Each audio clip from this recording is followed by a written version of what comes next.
This is Bilyonaryo News Channel's High Impact Energy Show.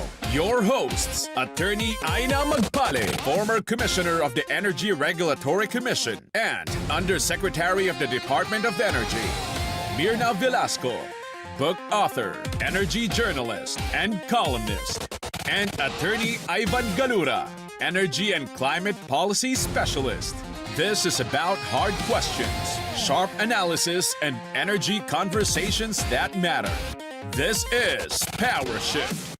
High energy, smart conversations.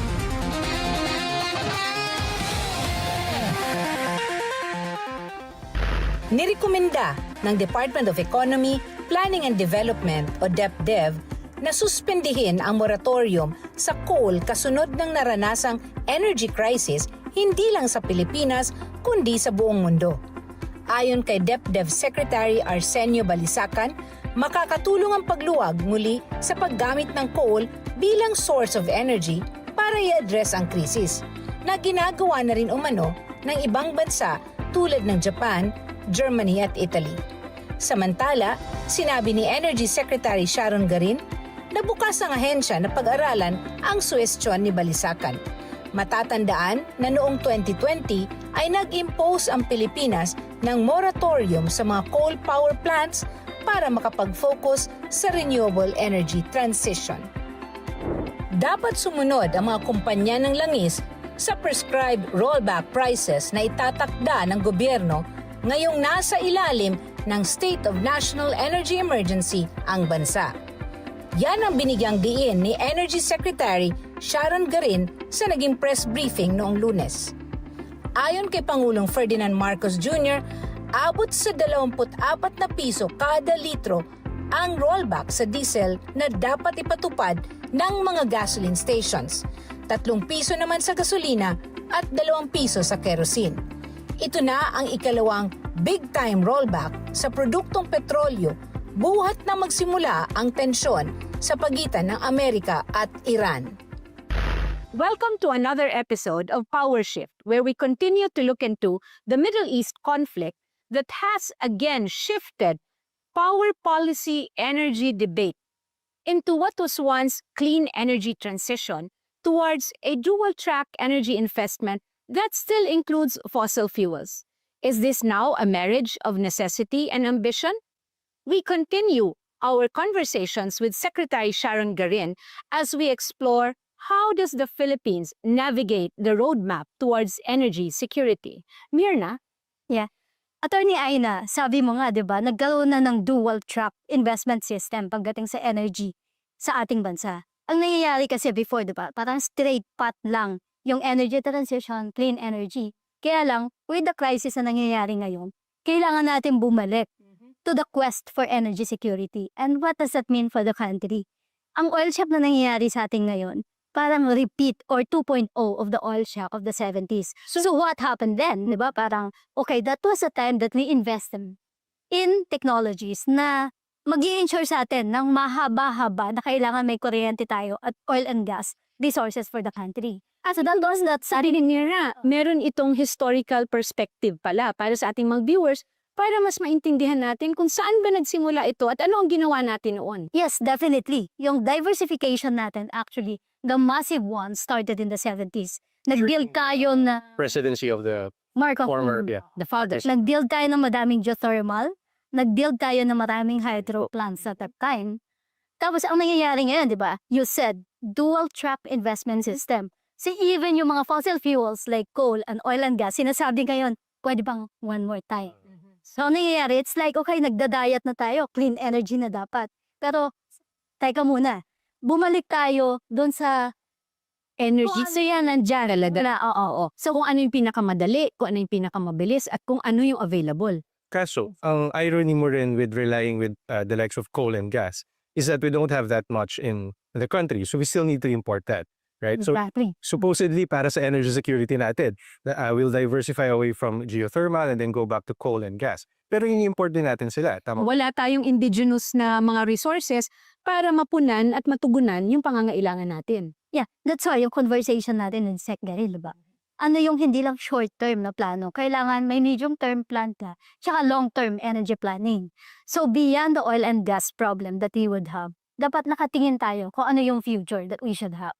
At yan ang sasagutin ng ating Woman of the Hour, si Energy Secretary Sharon Garin.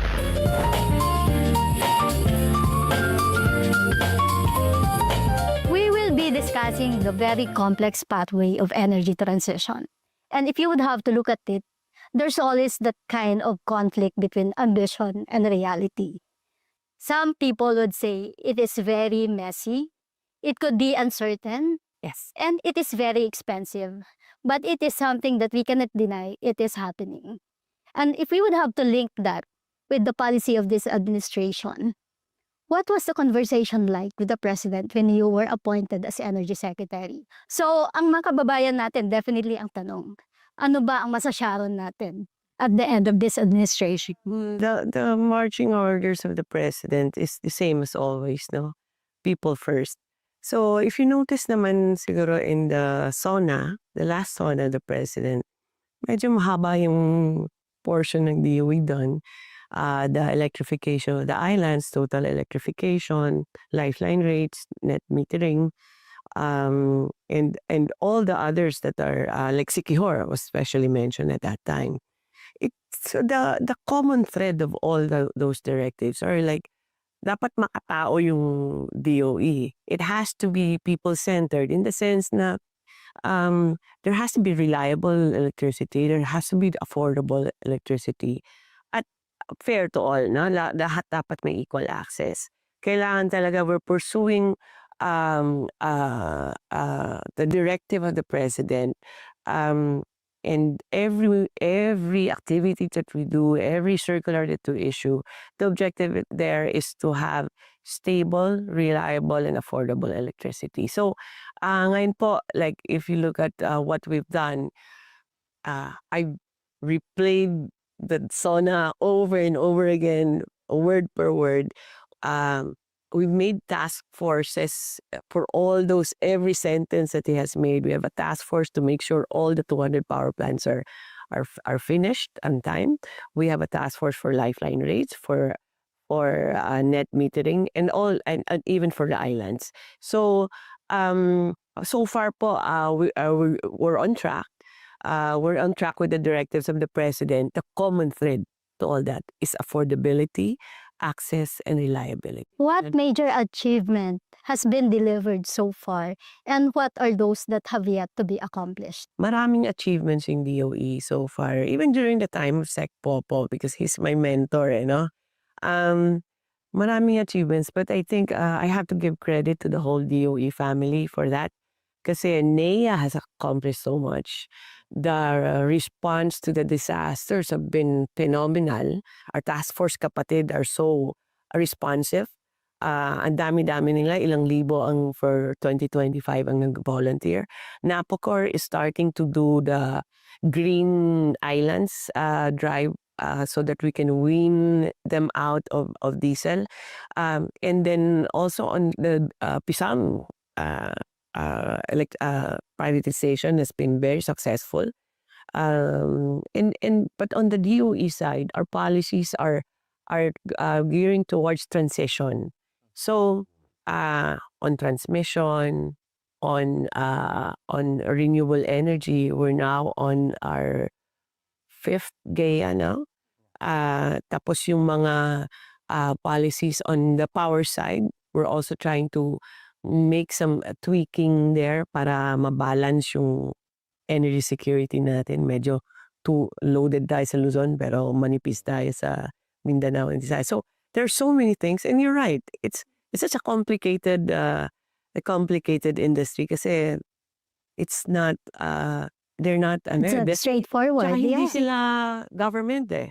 Yes. Hindi mo uutusan, di ba? Exactly. Yes. So the role of DOE, as far as I see it, is like to make sure that we lead the private sector towards the targets that the government wants.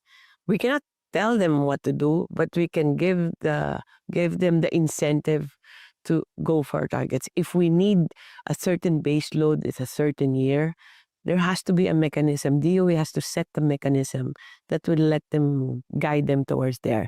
But there has to be enough, hindi lang carrot, dapat may Pero stick the talaga. perception na mahal ang kuryente, how will you explain that to the public? Kasi parang laging ganun eh. I totally agree. It's expensive. It's expensive compared to the rest of the region. Yes. Even my first 100 days, ang miracle, increase pa eh. No? It's not going down. But it takes a while. It takes a while kasi, Yeah. yun nga, like you said, it's such a complex industry. DOE has to see the bigger picture. So for me kasi, we need more base load in Visayas and Mindanao.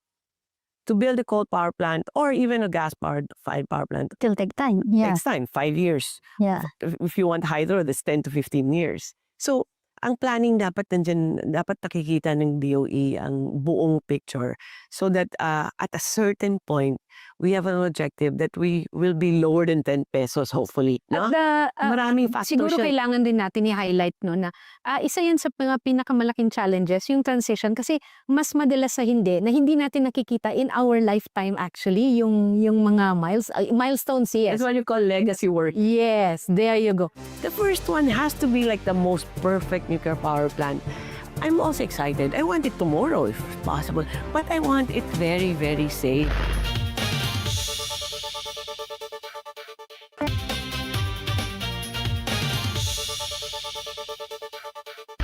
Mahaba-haba ang naging usapan natin with Secretary Garin pagdating sa nuclear ambition naman ng ating bansa na nagsimula noong 1980s at may mga opinyon ang ating mga kababayan pagdating dyan. Pakinggan natin.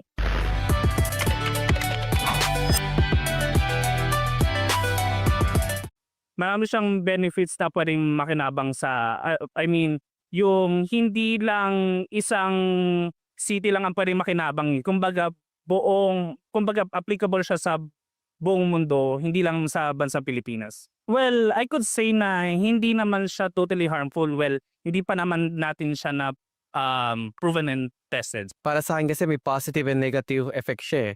So positive kasi talagang makakalibre tayo sa electricity bill.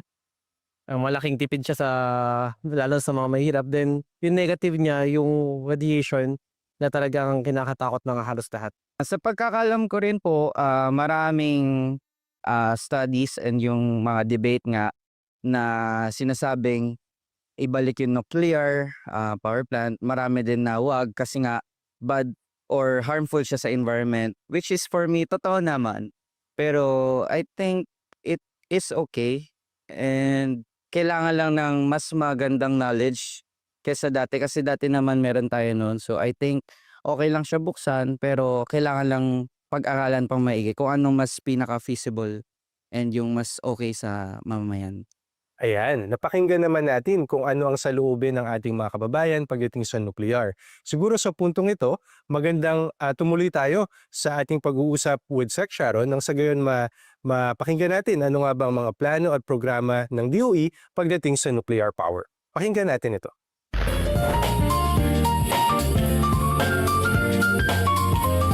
Pero isa sa mga tanong rin Sec, paano nababalanse yung pangangailangan rin na i-assure natin yung mga investors ng stability ng ating mga polisiya vis-a-vis yung kagustuhan natin na yung mga epekto nito will go down to the masses. Oo. I want to refer that question in the topic of nuclear, no? Kasi nuclear is 15, 20 years or Yes. even more sa iba, no? But somebody has to start.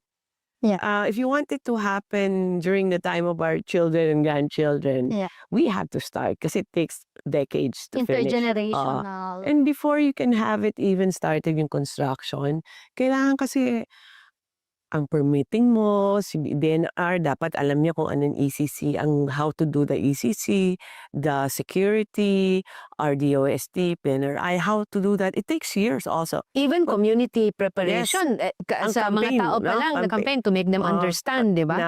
Na what's the risk and what's the advantage. Tanggapin na natin that what we are working hard on now, we won't probably get the merit or the So it's like diba, the short-term gratification. pain for long-term gain. Correct. Kasi so ngayon like sa nuclear I so many complaints also. I get so many complaints about that. But Yeah. we have to go through that growing pains yan eh. We have to work with the agencies, work with the communities, with the NGOs, even with the media Yeah. para to build the foundations. Yes. So that later, hopefully, the next administration or whoever is in DOE will see na kung ano yung direction and continue on. And I think I don't regret, I would not regret na working on something that I don't see the results eventually. Kasi at least I'm confident that we are seeing this in a longer term at hindi to para lang na maging popular or maging mabango yung DOE, but it is because our objective is to make it affordable someday, the cost of electricity. Sek, nabanggit mo na rin lang ang nuclear. Definitely, it is an unfinished love affair of the country with the technology. Will you be the one who would give closure to that so that finally, okay, magno-nuclear tayo? And how will you deliver that? What we do here in DOE, kaya medyo mabilis kami mga issuances and all our policies, because we just do deadlines. The same way that I do in nuclear. Ang objective ko lang, before 28, before we step down, dapat meron nang na-approve na application for a nuclear power plant. Because once there's approval already, construction takes a while. So kung may na-approve na yan, that means there has to be a license issue, there has to be a licensing process already. All the permits are already clear. What do they need? And in the public also, there has to be education of the public. So, ang daming kailangan gawin bago umabot ka doon. Pero to be fair naman, kasi inisip ng mga kababayan natin, this just happened overnight. That's a pre. I mean, the DOE has been on this since 2020. For nuclear? Yes, for nuclear. Oh, no, before I was born. Kasi diba, the IAEA has updated their regulations as well. We recently resumed this policy 2020, circa, Right. when we had our national position. Right. So can you walk us through that? So, national position took a while. Hindi yan parang we submitted lang a draft to the president, then President Duterte. It took a while, years din yan, kasi you have to prepare all the requirements of IAEA. So, taon-taon din yan. And then, we had the in-air mission, and then another in-air mission. So, ang during my time lang, because I was head of nuclear energy program dito while I was undersecretary. So, we worked out the 3 years yan naman, ang gawa lang namin. In the 3 years yan, 22 to 23 lang yan. So, we finalized na the roadmap. We passed the in-air mission review. In-air mission meaning, pupunta dito yung international organization, re-review yung preparation. So, stage 1, 2, 3 So yan. that's IAEA. IAEA. So, nasa 2 na tayo. Ang 3 is for construction. Every step of the way, kasama natin. Oh yes, because they don't want us to fail. Correct. Right? So, meron din tayong mga survey na nagawa. Also, the law has been passed. So many things have been we've been doing. So now that the law is passed, now we have to go through another session na naman of or even DNR, ano ba yung DND, importation, mga ganun. Kailangan aralin naming lahat, all agencies, whole of government approach to, aralin kung paano siya gagawin. But it's something that we have to make sure that we explain properly. You cannot force it on people And the community. Community. Diba? Kailangan naiintindihan nila. Kasi kung ayaw nila, ito naman pipilitin. Kaya, pero me, I'm for nuclear. Pero kailangan kasi, I'm also excited. I want it tomorrow if possible. But I want it very, very safe. Yes. The first one has to be like the most perfect nuclear power plant. Kasi, so in that sense, kami na mga regulators or in under DOE, we also want it safe, that all the safeguards are there. And added to that, the international community also wants us to succeed. Kasi if something happens here, the whole industry worldwide will fail also. So everybody's trying to be fast, but they want it to be safe, secure, and with safeguards. So it takes time really. Di mo pa rin pagmadaliin to kahit excited. Major event that will happen this year is international collaboration that will be led by World Nuclear Association. What are the expectations from that event? And what will be the key players who would be part of that major event in the country this year? The World Nuclear Association, they've been very helpful in a sense that the World Nuclear Association gives us access to the supply chain. Marami kasi it's not just about the nuclear reactor. There's the insurance, the engineering, even the site selection, marami yan. So, not only with the WNA, but all the others, even IAEA, all the Canadian Embassy, US Embassy, French Embassy. all the countries, tama ka, like the US, Canada, Korea, Japan, France, all been helpful to us. Because tayo dito, kahit matagal na natin tong topic, pero bago pa rin tayo dito. So we need all the knowledge and all the supply chain basically, no? Kaya ang collaborations with WNA and the like, it gives us, for example, our agreement with Canada, for example.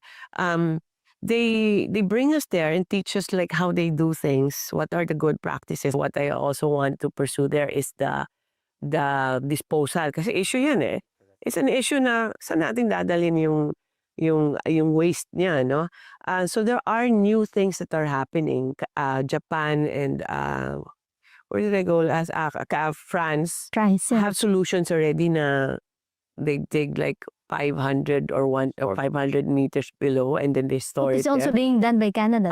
Canada and Finland, I think, no? So maraming ng solutions, but we want to make sure na rin na we have an answer to that issue. So marami kami natutunan yan sa international community, and collaborating with them through WNA, we have access to the knowledge and the technology of the different countries. Marami kaming gustong i-pursue sa WNA and also the other countries kasi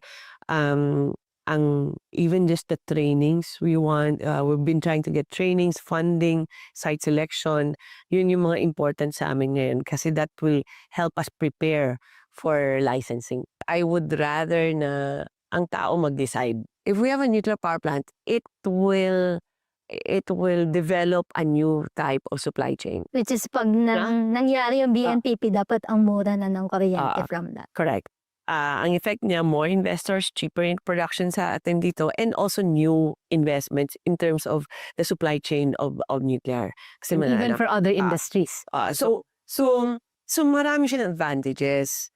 Meron din siya mga disadvantage if you do not do it right. Ang nuclear na kasi, unfortunately, there are so many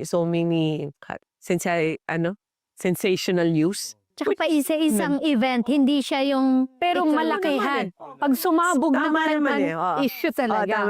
Kaya nga, kailangan talaga aralin natin, we educate ourselves, and then hopefully we can start naman our even stronger campaign, so that not to convince everyone, no, it's to educate ano ang risks and what are the advantages.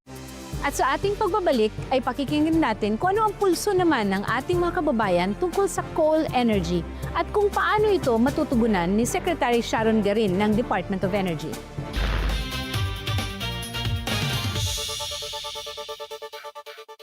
This is where the country's toughest issues meet its sharpest legal minds. Forfeiture, but it doesn't mean bumalik na sa kaban ng bayan. This is a movement against corrupt officials and to ensure that there's justice done. Just show your salad and then afterwards, wala na, no?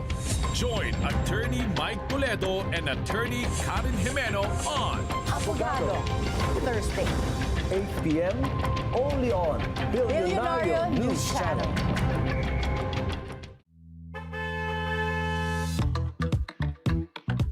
Manood, makinig, at manalo sa OMG! Oh My Gas tulong Abante. Tumutok lang sa mga programa ng Abante araw-araw at baka ikaw na ang maswerteng kaabante na makaakuha ng 500 pesos panggas. Hintayin ang queue ng Anchor para makapag-register. I-text ang OMG space ang inyong pangalan at isend ito sa 0917-192-8511. Bago matapos ng show, bubunot ang Anchor ng isang maswerteng mananalo. Tatawagan ka namin on air at kailangan masagot mo ito on the spot. May itatanong ang Anchor at kapag nasagot mo ito ng tama, iyon na ang 500 pesos! Oh my gosh! Tulong Abante! Ang promo na ito ay bukas sa lahat ng mga drivers. Isang pag-alalay mula sa Abante. Kasama mo!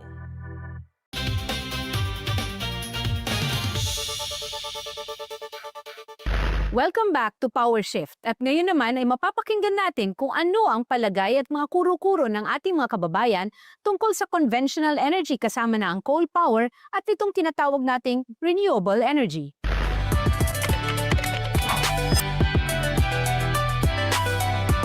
Coal plant. Actually, matagal na rin natin siya ginagamit sa pagkakaalam ko po. Pero yung nabanggit niya na dalawa, which is yung solar and yung wind, is much, I think for me, is better.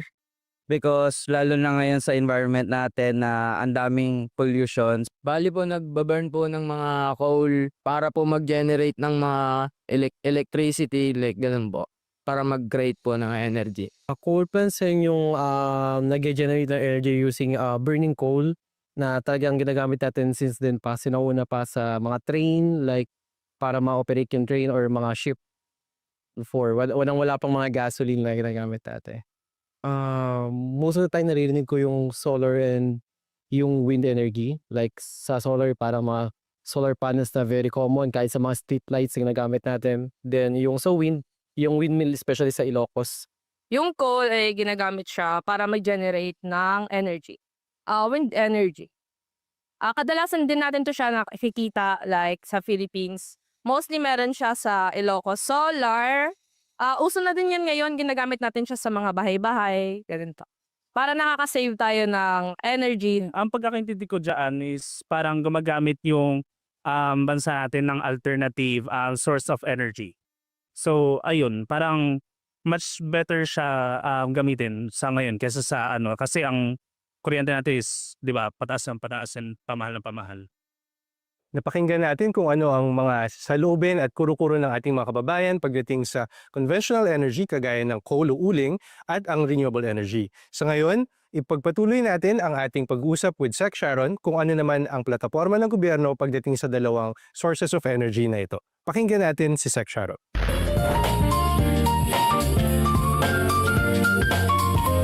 At this point, maybe it's a good segue for us to talk about coal coming from one of the cleanest, who's supposedly nuclear, to one of the more controversial side. Dirtiest. Oh no, there's diesel also. Yeah. There's also diesel, but coal is right on top of. Different types of fuel, different types of resource have different characteristics, meaning they have a different function. May sarili kang purpose. May purpose. Anong gusto natin? We all want. I don't think there's any question to that. We all want clean energy, which is solar, hydro, wind, geothermal, lahat niyan. Geothermal is kind of different from kasi medyo steady siya. Now, if we want solar and wind, maganda siya kasi wala ka ng pollution di ba? So, pero kaya lang, ano mangyari pag bumagsak siya? Yung stability niya is an issue. So, meron tayong 3 types. We cannot just live on solar and wind alone. That's a problem. How do we address that? That's the transition that they're talking about. Dati kasi coal lang tayo, steady lang. Ngayon may solar tayo, napakit pababa. Huwag nating tanggalin yung base load na tinatawag. The type of energy that has the same characteristics as coal. Steady lang siya doon. Na kahit gabi, natutulog ka, ilaw ng streetlights nyo, meron pa rin power. Now, then you have the solar and wind, pakit pababa. Pero pag bumaba siya, sino yung sasalo? That's yung mga mid-merit na tinatawag natin, which will cater to what we need when the variable renewable energy is not delivering power. So, kung yung aandap-andap, wala siya, dapat may sasalo may sa sasalo. kanya. So, Si gas yun. gas or even batteries or even pump storage. We just have to have different types of resource. Yung tawag na energy mix. Coal, we can do away with coal. That is true. But we have to replace it with something else. It could be nuclear. It could be nuclear. Gas maybe is too expensive. Maybe geothermal. Maybe hydro. So, may categories yan eh. Bakit nangyari yun? Kasi we want to be cleaner. And that's where the transition Correct. comes in. So iba-iba na yung dapat ang mix natin. Compared to 40 years ago, 30 years ago, iba na yung mix natin. Kaya naghahabol tayo. But alam mo to, transition is expensive. Yes. It comes with a cost. Coal is the cheapest.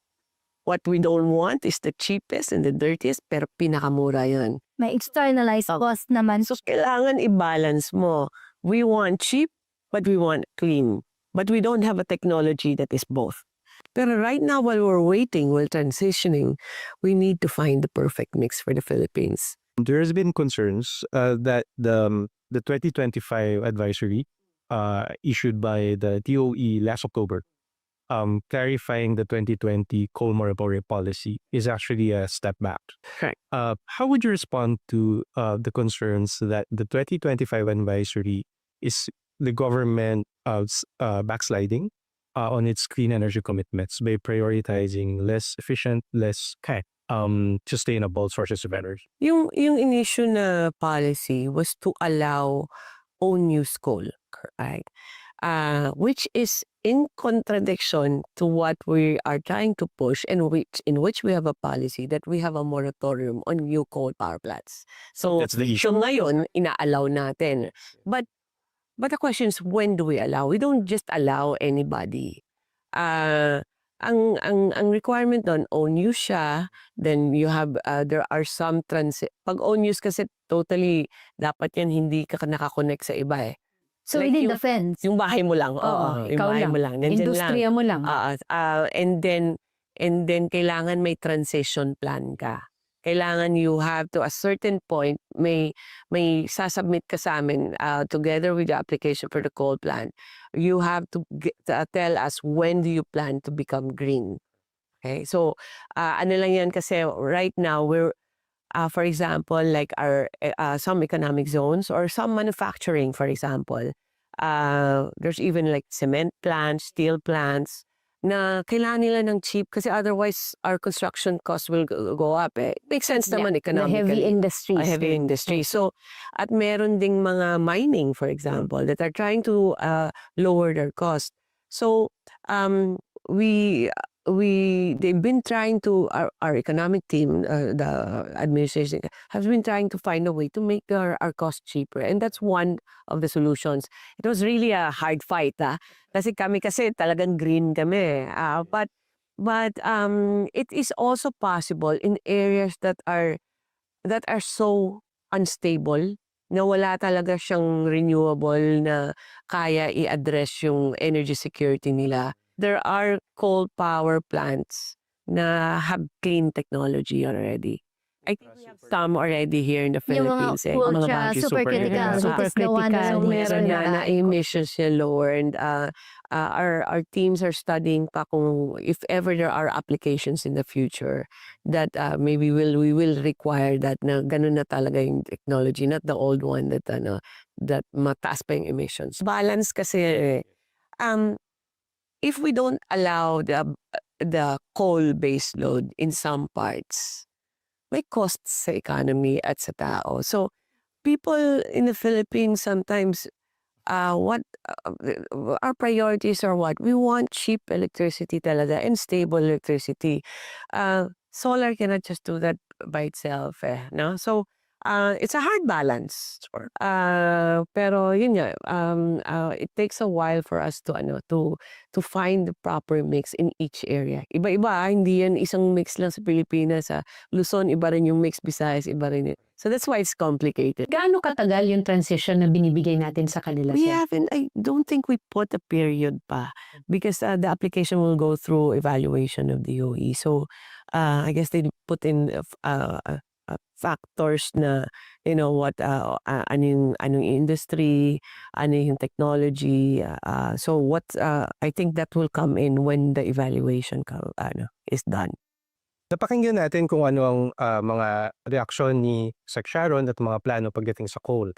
Kasi sa ngayon, pinakamalaking share ng energy mix ng Pilipinas ay galing sa coal, 60%. But at the same time, malaki rin ang ambition and ang commitment ng ating bansa pagdating sa transitioning away from coal and reaching a certain target for RE. Nasa Philippine Energy Plan natin yan. Tama ba, Myrna? 50% by 2040 and 35% by 2030.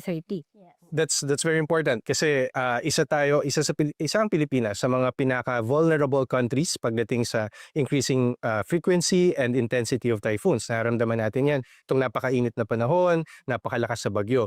Pero malaki rin ang challenge pagdating sa energy sector kung kaya ba natin gawin yan. Tama ba, Atty.? Oo, kaya nga ang ating pamahalaan ay all out para sa ating mga green energy auctions sa iba't ibang mga teknolohiya. At dito natin makikita kung gaano ba kainteresado ang mga investors, foreign investors din natin para matulungan tayong ma-develop ang renewable energy. Pero siguro yung big debate dyan is, can we live with RE alone? Kasi titignan natin, part din ng malaking problema natin is how to fill the gap pagdating sa baseload capacity. And currently nga, ang nag-fill niyan is coal plants. So para for the country to have that replace, kakayanin na ba na walang coal in our energy mix? Bakit niya ba hindi kaya? Ano bang challenge pagdating sa RE? Variable siya, no? Yes, oo. So kailangan mo na more energy storage systems. At pangalawa also siguro yung kailangan i-disiplina rin pagdating sa mga RE investors. Titignan natin, medyo pumalpak tayo pagdating sa J1. Ito yung first auction, di ba? Hindi nag-deliver kung sino yung dapat magde-deliver. Maraming sila na mga nanalo actually, di ba? Na mga kontrata. And medyo tuloy-tuloy yan kasi may mga problematic pa rin. Alam ko may mga foreign investors na tinawag yung DOE na kailangan mag-update kayo pagdating sa investments nyo. Otherwise, baka hindi na naman makadeliver. So nagba-back to square one tayo when it comes to RE investments. Yan yung risk, ano? Kasi mag-auction ng gobyerno, ang DOE, para i-deliver yung power at a certain period in time, pero hindi na de-deliver. Kulang ng policing. Kulang ng policing. So either pagre-review or pagsigurado na yung mga milestones nila ay talagang natutugunan nila. At hindi rin nakakatulong. Alam ng ating mga viewers na with 7,641 islands, paano Yan yung updated number of islands natin. Ano natin mabibigyan ng kuryente itong mga isla na ito? In fact, the laylayan is the spag areas. Ito yung mga hindi konektado pagdating sa grid. And at this time na meron tayong crisis, sila yung mawawalan ng kuryente. Yung blackouts talaga sa kanila is nag-worsen. Mawawalan sila ng kuryente kasi nakarely lang sila heavily on diesel. Na ang nagpapatakbo niya na yung ating National Power Corporation. So tuwing sumisipa ang presyo ng diesel sa mundo, sila ang unang nagsasuffer. At merong threat na mawawalan silang kuryente kasi hindi sapat yung budget para pangbili ng diesel. Ayan na naman. Presyo na naman ang kailangan pag-usapan dyan. Dahil kung magkukulang ng langis, di ba? Mag-iimbak tayo o kukuha na naman tayo na napakamahal. Tulad na nangyayari talaga ngayon. At sino ang sasagot niyan? Tayong lahat. Dahil yan ay missionary electrification. Siguro yung tighter policy direction na kailangan ng government. Kasi ang nangyayari ngayon, Imperial Manila, we solve anything and everything na problema pagdating sa kuryente. Pero yung mga nasa laylayan, far-flung areas, hindi masyado nabibigyan ng attention. So we would say energy security, kailangan kasama sila. Kasi Pinoy din sila. At lalo na pagdating sa energy transition, energy security at energy transition, kasi sila rin maapektuhan. Sila ang may diesel, sila ang nag-suffer tuwing mataas ang presyo ng langis.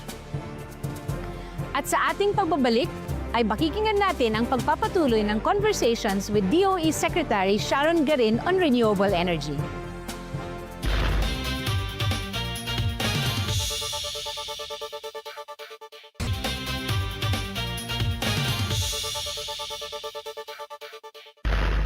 And now we will hear industry insights from the Global Wind Energy Council and the Wind Energy Developers Association of the Philippines.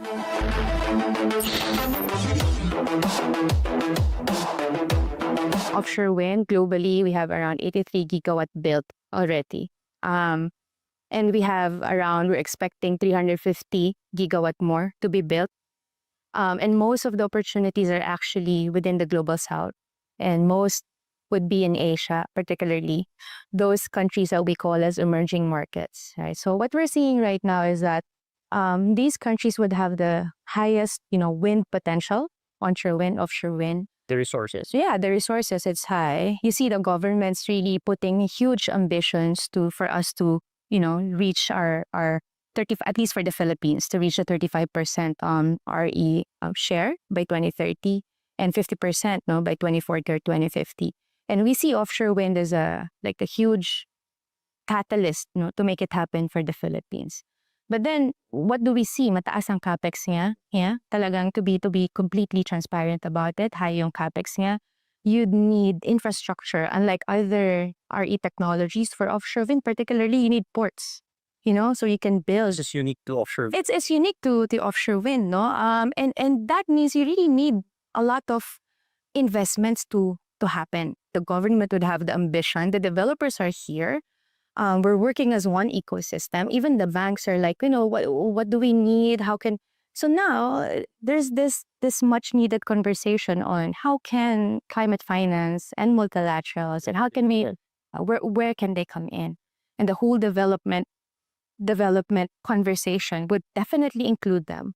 So to me, for the last 2 years, we've been talking about nothing but POCSHAR, about ports, about grid, and about marine spatial planning and, impacts understanding. And now we want to really go to the details. We have, by most accounts, a very ambitious target for our RE sector. It's 50% of the energy mix by 2040. And in that effort, both onshore and offshore wind play a very pivotal role. Onshore wind right now is less than 1,000 megawatts, but quickly ramping up because of the green energy auction. But it plays a foundational role for the wind sector because onshore wind is where we where we gain our expertise in operating and managing wind farms.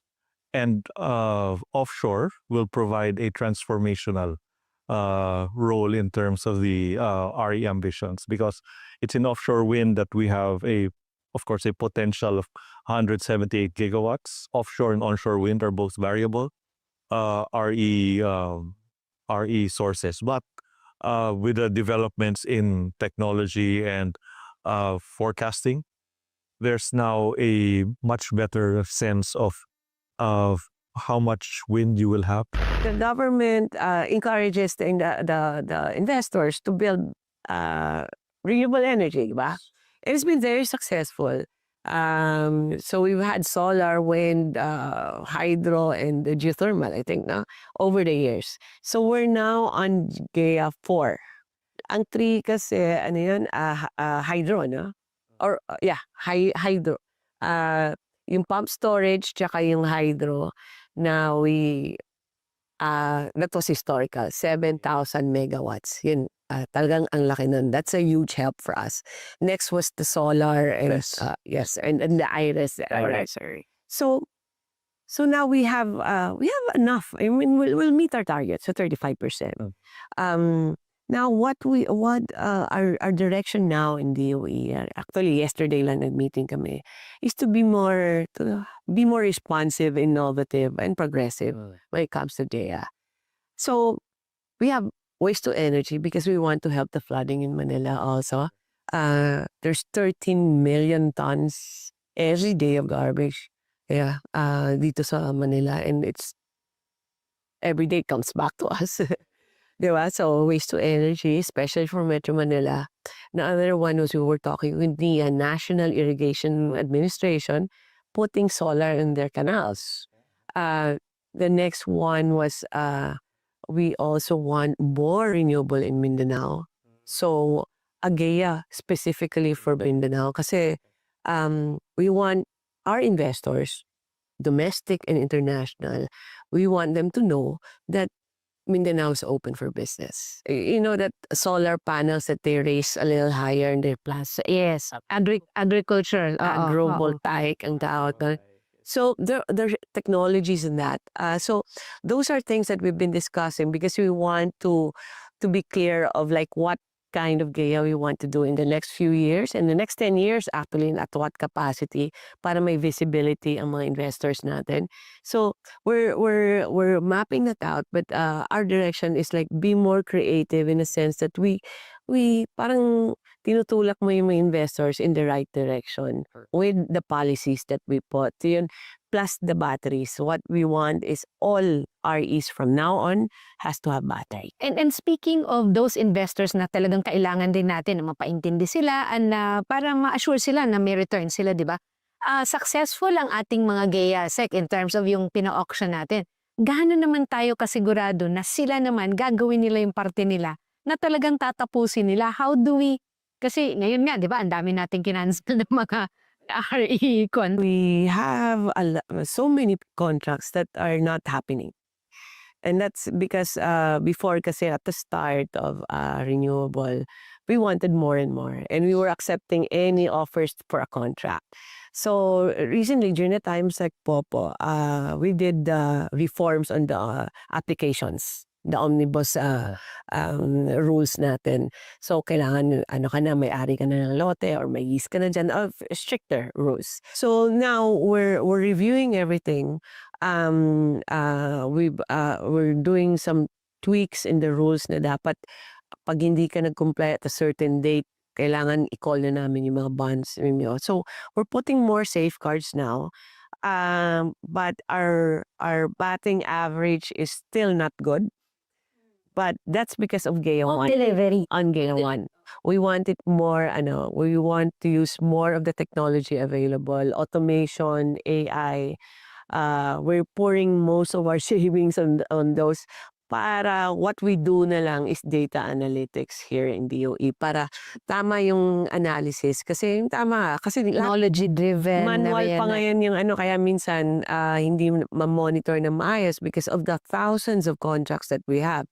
So now what we're trying to do is improve on policies but at the same time make it more efficient for mga taga DOE. And so we've seen and heard a glimpse into offshore wind along with other renewable energy resources. Pero ito, Myrna and Ivan, ang kabalikat rin nito ay ang halaga o ang presyo nito because it does come with a cost, di ba? At dagdag yan sa presyo ng kuryente ng bawat consumer. Why does it come with a cost, Attorney Aina?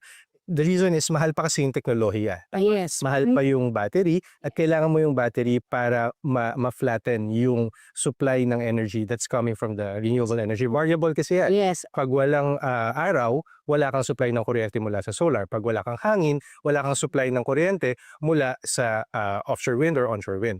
At ang iba't ibang teknolohiya na ito ay nag-develop rin siya on its own.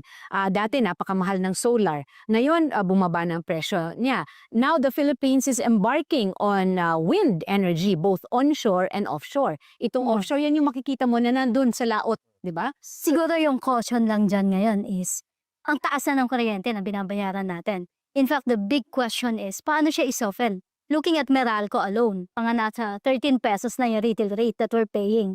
So pag magdadagdag pa tayo ng mas mahal na technology, be it RE, offshore wind man yan kasi medyo malaki yung cost niya, paano natin yan ibabalance sa affordability naman pagdating sa consumer? Kasi hirap na tayo eh. At yan nga ang malaking debate kasi makikita rin naman natin na long-term wise, ito talaga yung tinatawag natin na sustainable at indigenous kasi wala naman nagmamayari ng hangin, ng araw, di ba? At ma-harness natin yon para sa sarili nating mga pangangailangan.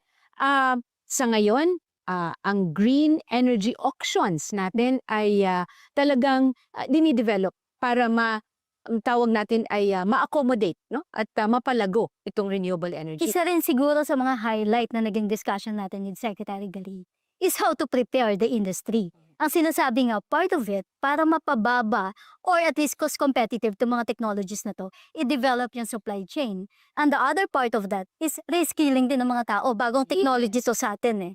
So, paano mo i-prepare ngayon yung mga tao that will comprise that? At hindi lang yan, Nina. Alam ng ating mga viewers na tayo ay namamayagpag pagdating sa OFWs, di ba? And we do have overseas foreign workers na nandito na sa industriya nito pero nasa ibang bansa. Kinikilala ang kanilang skills. Taiwan, in fact, mga Pinoy. Yes.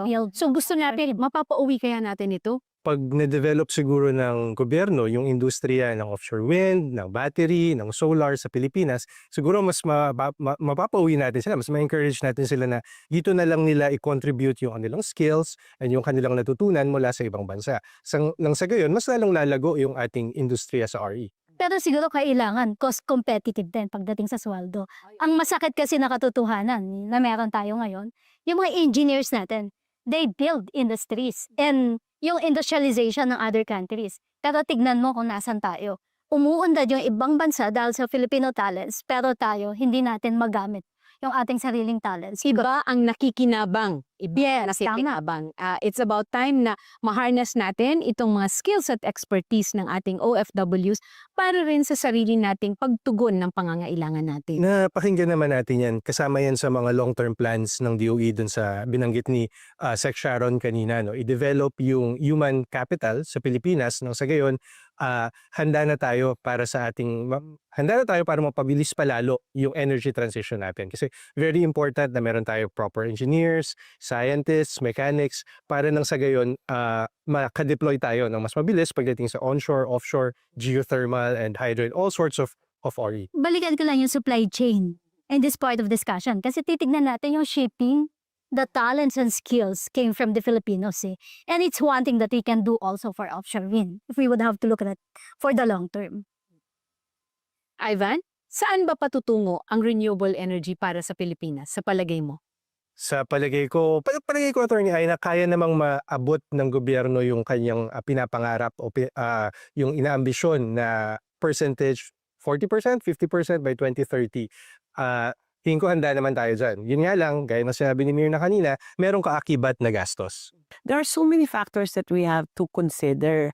Now, what DOE has done is this has become a multi-bureau or multi-agency endeavor because the President issued an EO na for wind. Tapos kami dito, we're also organizing ourselves because first of all, you need the port. You need infrastructure. You need new types or new connections for transmission. No, tapos malalaki to So ang offtake niya. So it's a very expensive endeavor right now. But it's one of those resources that Philippines, according to World Bank, has one of the biggest potentials. We have to lay the foundations. Inaaral ng DNR kung paano i-studyin yung ECC niya kasi mahirap building permit, how can you even check something that we don't even know what the technology is? So we do trainings, communities, because the people think that their livelihood will be affected. So check din yan, effect on the environment. So marami pong mga factors yan. But we do think that the first one is expensive, like solar, like wind.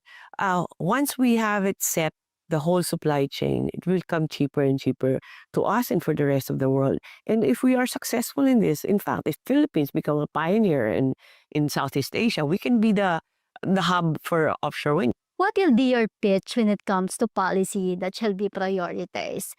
And how will you now enjoin these peers in the region? When I attend a minister's meeting, especially in energy or any meeting in energy, ako lang nag-iisa babae palagi. That's not what's happening in the Philippines. For the Philippines, kasi one of the continuing issues is the ASEAN grid. We're for that. Because someday, we do see the potential of the Philippines on offshore and other technologies also. There will come a time that we might be exporting power also to other areas, or we might need also power from the other areas.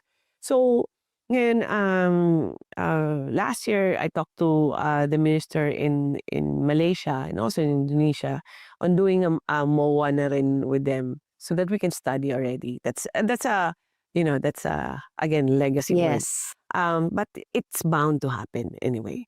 Singapore is already importing their power from other countries. Kaya mangyayari yan. So yan, ASEAN grid. Another one is, for me, which is, we always talk about energy security in those venues or even here in the Philippines. And then energy security, though, I want to emphasize yung energy security of the region. We need to have a certain system that we secure our own region. Each Energy other. security, each other. Tapos yung transition to cleaner energy, including nuclear, because Philippines has always been one of the strong advocates of nuclear in the ASEAN. But also the transition. On transition, what we need more in transition is not just about retirement of coal and all that, but also the financing side. ASEAN. As we close, Sec, what is your message to the public? And we've been talking about legacy. If in the future people would remember you, how would you want to be known? DOE used to be one of the best agency in the country during way back pa, mga 20 years ago. All graduates want to work here, di ba? We have the best geologists, engineers, lahat na nandito, chemists, no?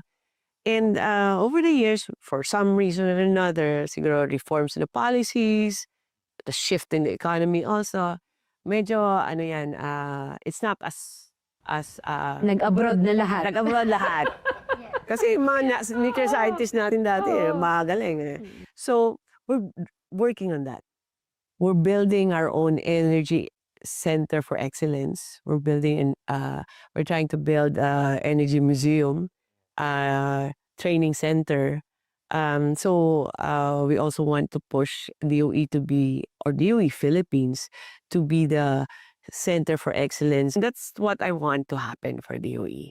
That all the employees of DOE are proud to be working for DOE, and that comes with a lot of work behind that. I want more of the innovations and progressive ideas to happen during my time, or at least started, like nuclear, for example.